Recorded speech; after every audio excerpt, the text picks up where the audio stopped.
Moving on to our last big man, though, of the season preview and our last player of the season preview for the 24-25 season, with preseason just a couple weeks around the corner.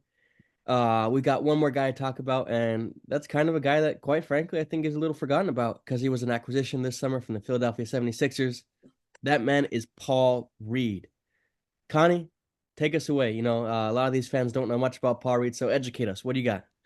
Paul Reed is a super high motor, high intensity, offensive rebounding machine, center, like good athleticism center, a little undersized. He reminds me a little bit actually of Jalen Duren, in that he is like this motor big man that gets a lot of his stuff off rebounds and rolling, but he does actually have something to his game, like a skill set to his game that a lot of people don't appreciate. Um, I mean, we got him on a buyout. He is our third big in the rotation right now. I think Jalen Duren for sure and Isaiah Stewart hold a seniority over him on this team. But he was a guy, last year, 7 points, 6 boards, half of those on the offensive rebounding, off the bench with a block a game. Like that can't really shouldn't be understated. That's good numbers. Like he makes stuff happen. I don't think he'll have a super consistent role on this team, especially since I want to say has JB Bickerstaff said stuff about not going for the two big lineup, I or don't think so. I is that don't think just something that we're hoping for? I Uh, he did show a little bit of something. I mean, he shot like 43s last year. He shot him at 37%. I could see some like crossover second unit stuff with Bball Paul and Isaiah Stewart as two guys that can sort of space. I mean, Stewart is a better shooter, but sort of space and do other stuff. I look at him like I think he's gonna be a fill-in guy on this team, and he's gonna do that very well. Like you said, Stu played 50 something games. Duran's had some injury problems. Dudes get hurt, right? And if the guy that you can bring in is Paul Reed, that's also not bad. Like he's just another guy that doesn't suck. Pretty good. Yeah, compare him to James Wiseman, right, last year. Yes, sir. I'd much rather have Paul Reed. Absolutely. And he's like a guy that he is in the NBA because he cares, right? Like it's effort that he's here.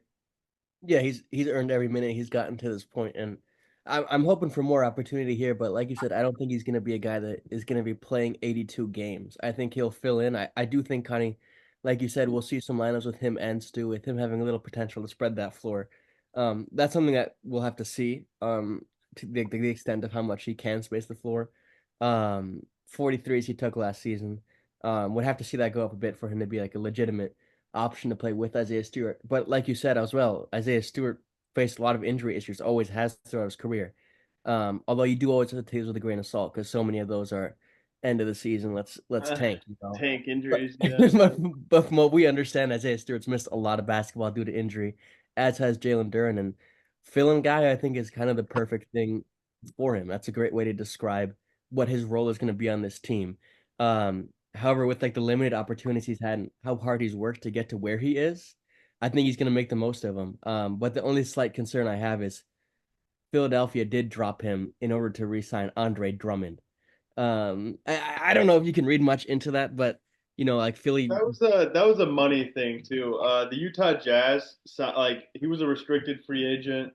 Utah Jazz signed him to something, and it was I forgot exactly what the deal was, but it was like 3 years for like a good amount of money. But it was a sort of that thing. It's like, do you just give him up and lose him, or do you try to maintain the asset? And they maintained the asset, and they now have Andre Drummond at the minimum. So I think that saved them something like $10 million, which they used to like build their team out. So I think that was more of like a purely financial move rather than like they wanted to get off Bball Paul because Dre's better.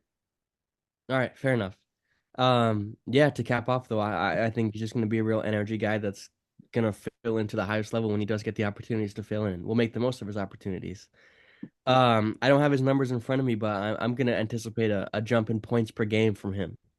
What do Really? you Because he was think? at 7 last year.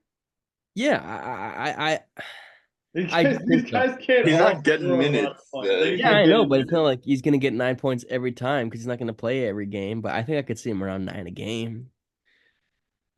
That's crazy. I think that's a stretch. I'm gonna go 3 point makes. I believe in Fred Vincent. I believe in Bball Paul as a skilled basketball player. I think he's gonna be taking when he's in there. He's gonna be taking some threes, and I think he's gonna make some. Yeah, I'm with you. Yeah, I'll go 3 point percentage as well. I just think he's not gonna take a whole lot, but when he does play, I think he's kind like it's just the modern NBA. Bigs, the more threes you take, the more valuable you are. I could see him doing that all summer because like he has everything else right in his role specifically.